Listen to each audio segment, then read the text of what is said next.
마태복음 1장 말씀입니다. 마태복음 1장 18절부터 25절까지 말씀입니다.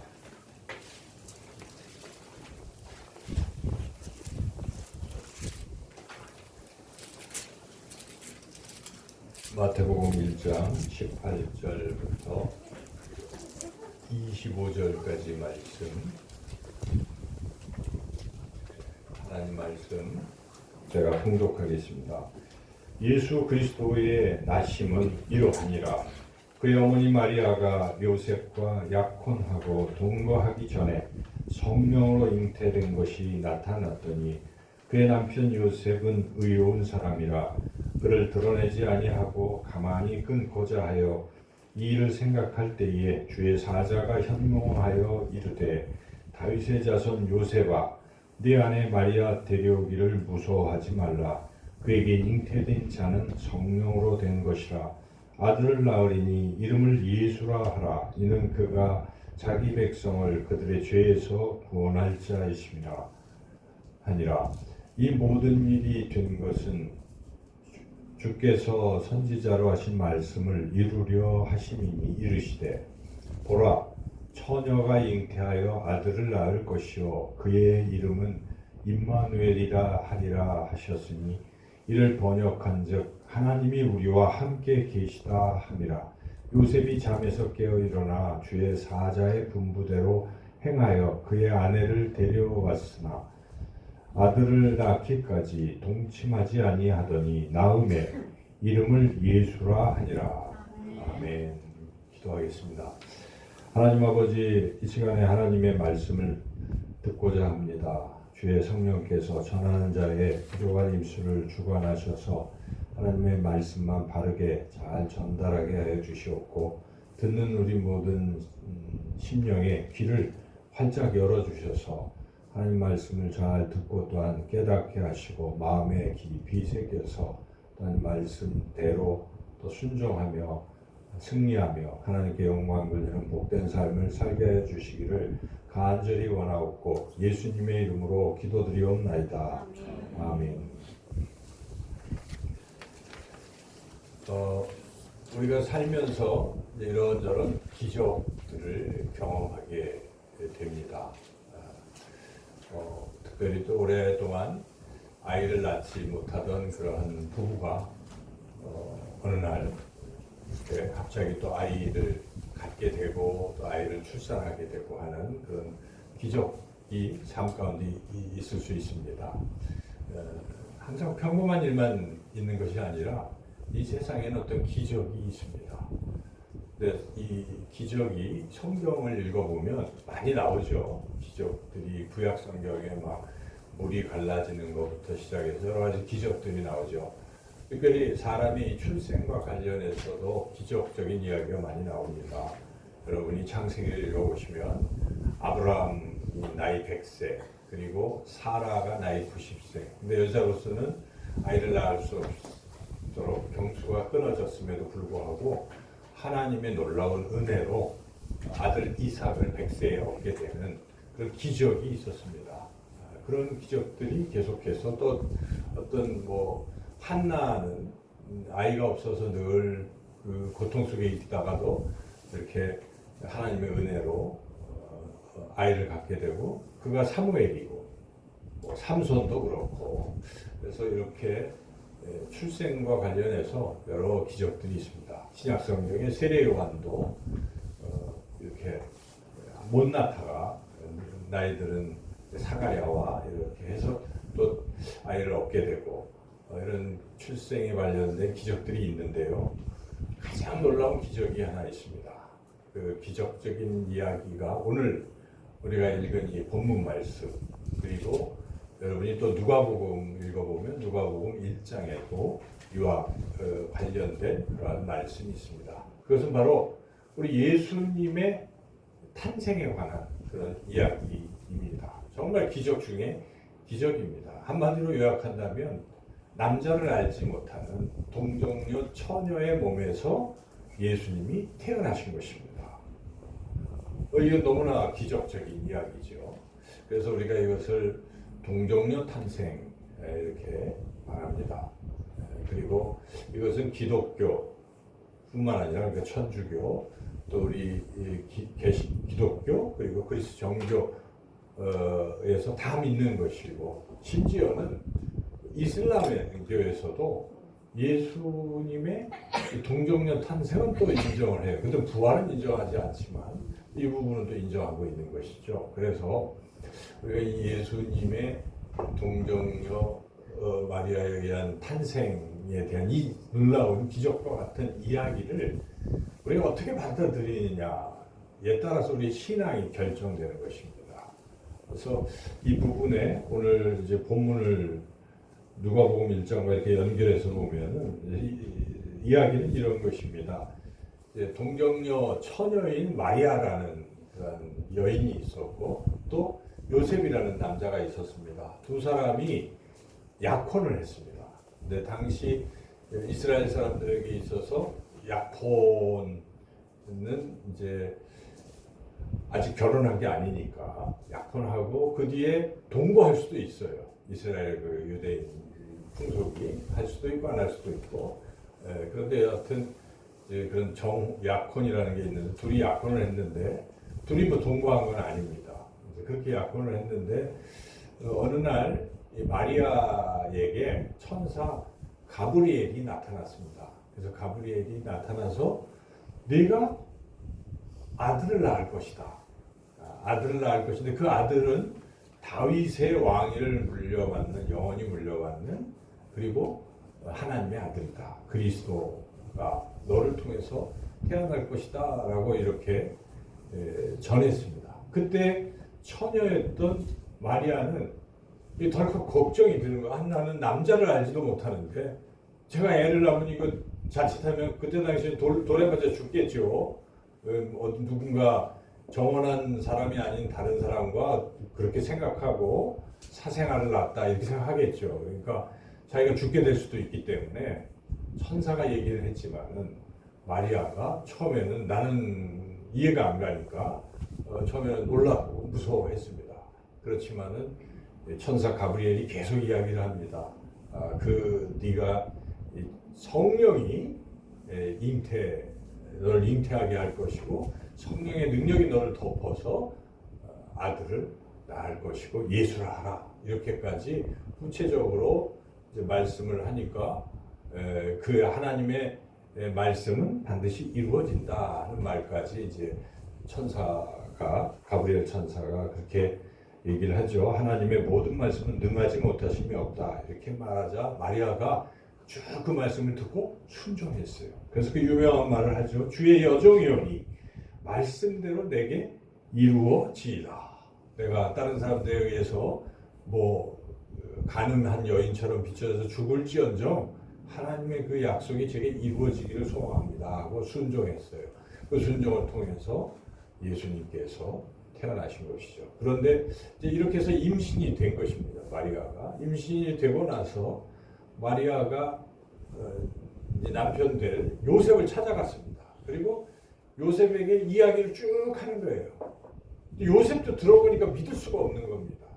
이게 혹시 뭐 이런 상상을 할 수도 있고 여러 가지 복잡한 생각을 하다가 요셉이 참 좋은 사람이죠. 요셉이. 그래서 그냥 파혼하자. 조용히 파혼하자 하고 파혼하려고 했어요. 근데 그때 또 천사 가브리엘이 이번에는 요셉에게 나타난 것입니다. 그리고 또 이야기를 해주는 것입니다. 내가 마리아 데려오기를 두려워하지 마라. 그는 성령으로 잉태된 것이다 하고 또 한 번 요셉에게도 말씀을 해주는 것이죠. 그 장면이 오늘 말씀이에요. 그래서 오늘 이렇게 여러 가지 약속의 말씀들 이런 것들을 이제 하면서 요셉에게 그 이야기를 했을 때 요셉이 또 그 믿음이 있어요. 그래서 이 말씀을 듣고 어떻게 했습니까? 마리아를 데려온 것이죠. 그리고 데려와서 그 뒤로는 원래 안 했지만은 계속 동침하지 아니하였다. 그리고 예수님이 태어났다. 그래서 이 이야기는 예수님께서 성령으로 잉태되어서 마리아의 몸을 빌어서 이 땅에 태어나셨다 하는 것을 증언하고 있습니다. 이게 바로 동정녀 탄생 이야기인데 이 말씀을 듣고도 세상의 많은 사람들 또 심지어 그리스도인이라고 하는 사람들조차도 이걸 잘 안 믿는 사람들이 있어요. 어떻게 설마 그럴 리가 있냐? 어떻게 처녀가 아이를 낳을 수가 있어? 그래서 예수님은 사생자 이렇게 얘기하는 사람들도 심지어 있죠. 근데 그런 얘기에 솔깃하고 예수님의 동정녀 탄생이야 이 사실을 안 믿는 거예요. 안 믿는 그리스도인도 있다는 것입니다. 통계를 조사를 해보면 그런 사람들도 있어요. 그런데 우리가 분명히 여기서 확인해야 될 것은 만약 믿지 못한다면 믿음이 없는 것입니다. 왜냐? 창세기 1장 1절을 여러분이 쭉 보시면 태초에 하나님이 천지를 창조하시니라. 아니 어떻게 그게 창조될 수 있을까? 말씀하시는 대로 다 빛이 있으라 이게 빛이 생기고 이거를 못 믿으면요 안 믿는 거예요. 하나님은 안 믿는. 근데 우리는 믿음이 있기 때문에 창세기 1장 1절을 믿습니다. 기적과 같은 이야기를 믿어요. 그리고 그 뒤에 기적 같은 이야기를 믿는 것이 그런 걸 믿는다고 한다면 이것도 믿는 거예요. 우리는 그냥 말씀을 받아들이는 거예요. 아멘으로. 그게 믿음인 것입니다. 우리가 이게 논리적으로 과학적으로 이걸 생각하면 그건 이미 믿음이 아닌 것이죠. 그래서 우리는 성령의 역사심을 통해서 성경 말씀을 이렇게 읽고 듣고 할 때 그걸 아멘으로 겸손하게 받아들이는 그런 사람들에게는 믿음이 더욱더 믿음에 이르게 되는 것이고 성장한다는 것이죠. 그래서 우리가 이 예수님의 이 탄생, 성탄절을 맞이하면서 한 주일 남았는데 깊이 생각할 문제는 예수님은 동정녀 마리아에게서 그렇게 성령을 통해서 태어나셨다 하는 것을 분명히 믿으시기를 주님의 이름으로 축원합니다.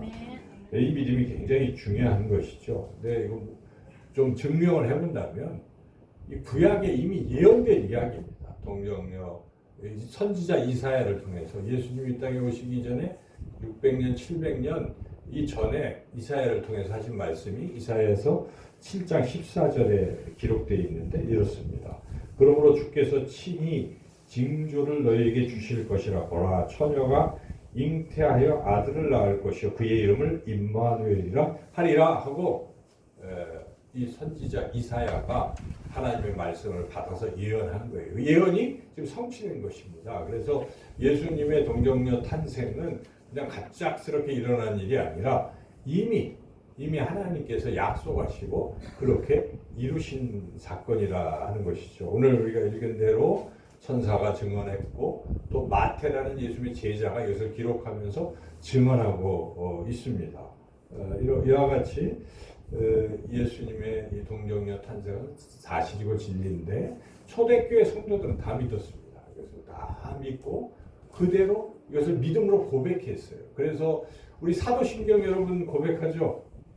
예수님이 동정녀 마리아에게 나시고 이렇게 우리 다 고백하잖아요. 이것은 이미 초대교회 교인들이 사도신경이 4세기인데 다 그 고백한 것입니다.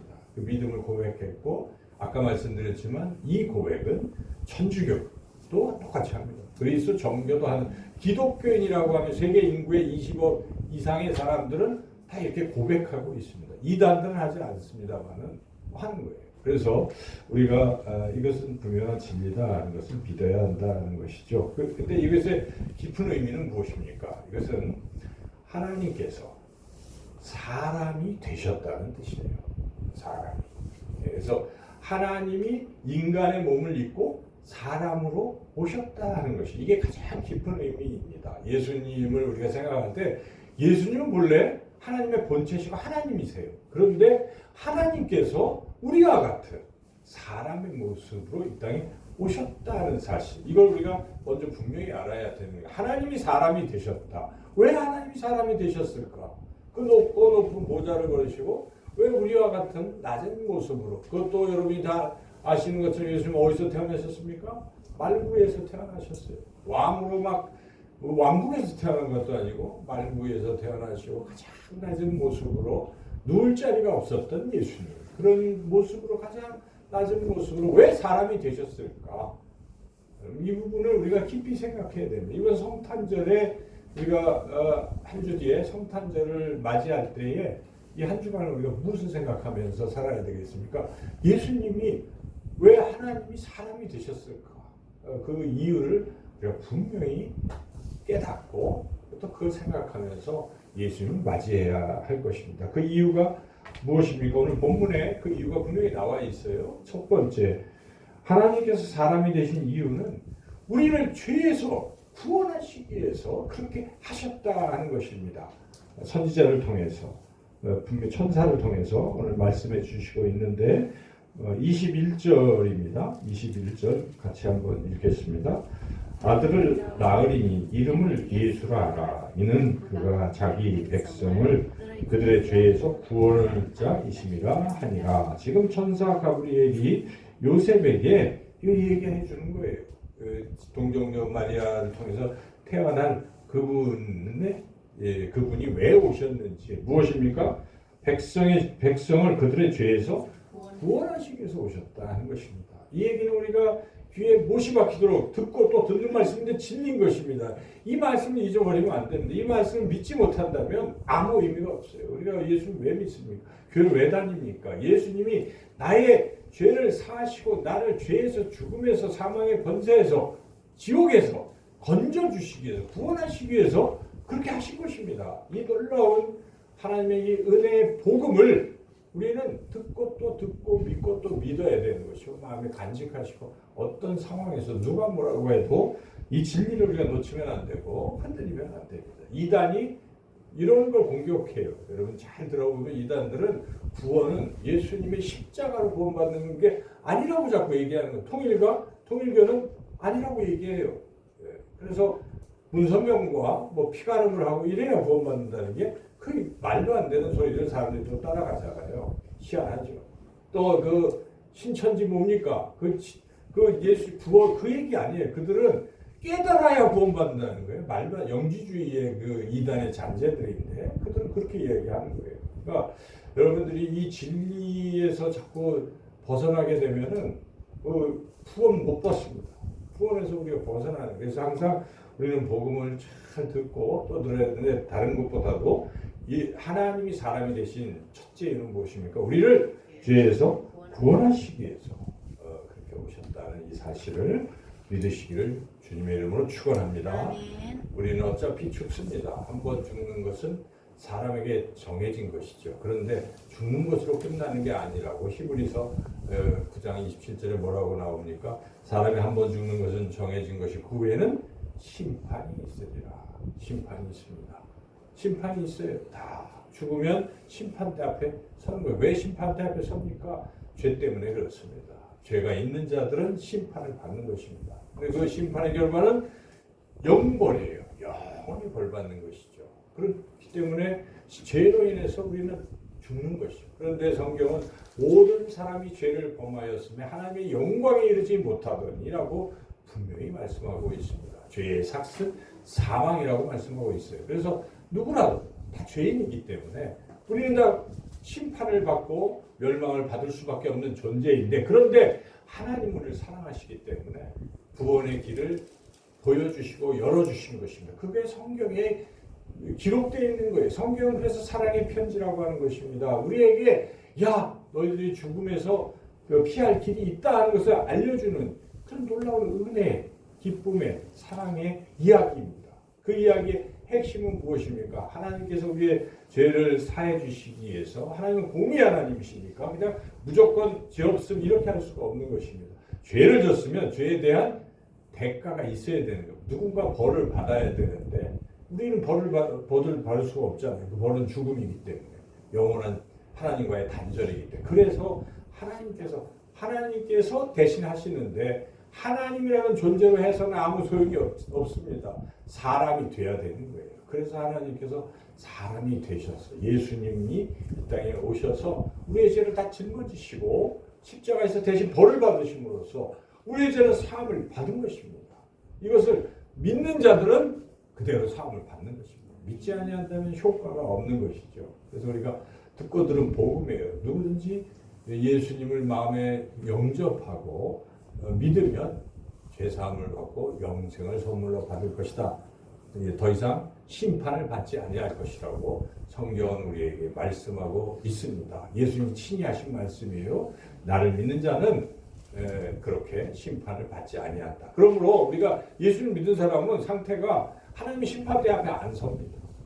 죽으면 영원히 그냥 하나님 앞에 그냥 직행하는 겁니다. 그러므로 우리가 심판에 대해서 두려워할 필요가 없는 것이죠. 그러나 믿지 아니하면 누구나 그 죄에 대해서 심판을 받는다. 이것이 바로 구원의 놀라운 진리인 것입니다. 여러분 믿으시죠? 항상 이 예수님이 나의 죄를 사하셨다 하는 거에 감격하고, 이 성탄절에 우리가 가장 감격하고 생각해야 될 것은 주님이 나의 죄를 사하시기 위해서 사람이 되셨구나. 아기 예수님을 이 땅에 오신 것이구나. 그 말구에 놓인 예수님을 바라볼 때도 우리가 그 사랑을 느끼고 감사하고 감격해야 하는 것입니다. 두 번째, 왜 하나님은 사람이 되셨을까 하는 것이죠. 이어지는 또 23절 말씀에서 그것을 우리에게 또 분명히 알려주고 있습니다. 23절 같이 한번 읽겠습니다. 보라, 처녀가 잉태하여 아들을 낳을 것이요 그의 이름은 임마누엘이라 하리라 하셨으니, 이를 번역한즉 하나님이 우리와 함께 계시다 함이라. 임마누엘이라는 그 이름의 뜻이 하나님이 우리와 함께 하신다, 우리와 함께 하시는 하나님, 그런 뜻입니다. 근데 이것이 이미 예수님 오시기 600, 700년 전에 선지자 이사야를 통해서 예언된 거예요. 그래서 이 하나님이 함께 하신다는 건 무엇입니까? 이 처녀로 태어난 그 존재가 뭐라는 뜻입니까? 하나님이라는 뜻이에요. 그렇죠? 그러니까 하나님이 지금 사람이 되신 거예요. 근데 왜 하나님이 사람이 되셨는가? 임마누엘, 함께 하시기 위해서. 여기서 놀라운 그 진리를 깨달아야 합니다. 하나님이 우리와 함께 하시려고 사람이 되셨구나 하는 것을 우리가 늘 깨달아야 돼요. 그래서 하나님께서는 사람의 모습으로 이 땅에 오셨고, 그리고 아까 말씀드린 가장 낮은 모습으로 오셨잖아요. 여러분 왜 낮은 모습으로 오셨을까? 그 이유를 뭐라고 생각하십니까? 만약에 왕궁에서 왕으로 오셨다 그러면 일반 백성은 만나기 참 어렵습니다. 왕 볼 수 있습니까? 여러분 대통령 만나볼 수 있습니까? 그래도 축구를 잘 해서 16강에 오르면 가서 보는 거지, 우리 같은 일반 사람들은 못 만나잖아요. 그렇죠? 대통령이라는 존재는 그래요. 그래서 예수님이 만약에 왕으로 왕궁에서 태어나셨다면 만나보기가 참 어렵습니다. 하나님이 이 땅에 오셨습니다. 그러나 예수님은 누구와도 만나기 위해서 가장 낮은 모습으로 오셨기 때문에 누구나 만날 수 있는 것입니다. 그리고 예수님 또 찾아가셨잖아요. 이 땅에 오신 예수님의 행적을 여러분이 복음서를 통해서 보시면 예수님 어딜 찾아가십니까? 주로 죄인들, 아무도 안 만나주는 나병 환자들, 이렇게 예수님은 자꾸 찾아가셔요. 죄인인 삭개오를 찾아가시기도 하시고. 그것을 우리가 보면은 하나님께서 모든 사람들과 함께 하시려고 이 땅에 오셨구나 라는 것을 저와 여러분이 분명히 깨달으시고, 그렇다면 지금 이 순간도 하나님은 나와 함께 하시기를 원하신다고 여러분 믿으십니까? 아멘. 그런 거예요. 그래서 나 같은 자에도 하나님이 함께 하시는구나. 우리가 신앙의 핵심이 무엇이겠습니까? 나와 함께 하시는 하나님을 내가 만나야 되는 거예요. 느껴야 되는 것입니다. 옛날에는 느낄 수가 없었어요. 구약의 백성들은 하나님을 감히 볼 수도 없었어요. 보면 죽는 거니까. 자기는 죄인인데 거룩하신 하나님을 어떻게 만나요? 만날 수 없었어요. 그래서 만나려고 올라가던 이스라엘 백성들이 시내산에서 죽음을 당하고 이런 거 성경에 기록되어 있잖아요. 그러니까 하나님을 만나고 이러는 건 거의 불가능에 가까운 그런 거죠. 가끔 하나님이 누구에게 이렇게 나타나시는 정도였는데, 지금 하나님이 지금은 예수님으로 이렇게 오셔서 우리에게 누구에게나 다 나타나시는 것이고, 2000년 전에 유대의 이스라엘 땅에서 만났던 일부의 사람들이지만은 예수님이 부활하시고 승천하시면서 성령을 보내주시고 성령을 통해서 모든 사람들에게 다 함께 하시는 것입니다. 그래서 우리가 성령 하나님을 통해서 예수님을 만나는 거예요. 여러분 그걸 만나고 계십니까? 만나야 되는 거예요. 그래서 성경을 읽을 때 수고하고 무거운 짐진 자들아 다 내게로 오라. 여러분 그 말씀을 읽으면 눈물이 핑 돌잖아요. 주님이 내가 수고하고 산 짐지고 이랬을 때에 오라고 하시는구나. 여러분 그것을 믿으시고 주님하고 기도하시면서 성령의 감동하심을 통해서 나를 이렇게 안아주시는 주님을 느끼잖아요. 그럼 그걸 못 느낀다면 우리는 나와 함께 하시는 하나님과 함께 하지 않는 거예요. 신앙이 아닌 거예요. 그것은 하나님이 계신데도 우리가 하나님과 아무런 상관없이 살아간다면 신앙을 그냥 심각하게 생각해요. 그러니까 우리는 늘상 기도하면서 살면서 힘들고 어려울 때 눈물이 핑핑 돌고 그럴 때도 주님 나와 함께 하시는 주님 하고 여러분이 잠시라도 묵상하고 기도하면 성령을 통해서 막 느껴집니다. 나를 위로하시는 주님, 여러분을 일으켜 주신 주님을 여러분 느끼고 계시지 않습니까? 힘들 때 위로하시는 주님, 슬픔에 처할 때 위로하시는 주님을 우리는 이미 느끼고 살아가는 거예요. 사실 그게 바로 신앙이고, 그럴 때마다 우리는 주님을 더 가까이 만나게 되고 믿음이 커지는 것이고, 그래서 그렇게 깊은 신앙을 갖게 되면 살면서 늘 주님 부르고 주여 하고 살아가는 거예요. 24시간. 이게 우리가 추구해야 될 신앙의 모습입니다. 교회에서 열심히 봉사하는 거 좋습니다. 그러나 그것보다 더 중요한 건 무엇인가? 우리 삶 가운데 모든 시간 속에서 나와 함께 하시려는 예수 그리스도를 성령을 통해서 여러분이 만나시고 느끼시고 동행하시는, 그래서 우리가 이제 성탄절을 맞이하기까지 한 주간은 그걸 생각해 보십시오. 주님이 하나님이 사람이 되신 것은 나를 구원하시는 그 사랑을 느끼시고, 그리고 나와 함께 하시려고 하시는 그 하나님을 여러분이 붙잡으시고 또 동행하시고, 아까 기도하실 때 하나님이 나의 손을 붙잡고 나도 주님 손을 붙잡고 이렇게 동행하시는 저와 여러분 모두가 되시기를 주님의 이름으로 축원합니다. 좋으신 하나님 감사합니다. 이제 성탄절을 앞두고 한 주간 주님을 깊이 느끼고 주님과 동행하는 우리 모두가 되게 하여 주시기를 간절히 원하옵고 예수님의 이름으로 감사하며 기도드리옵나이다. 아멘.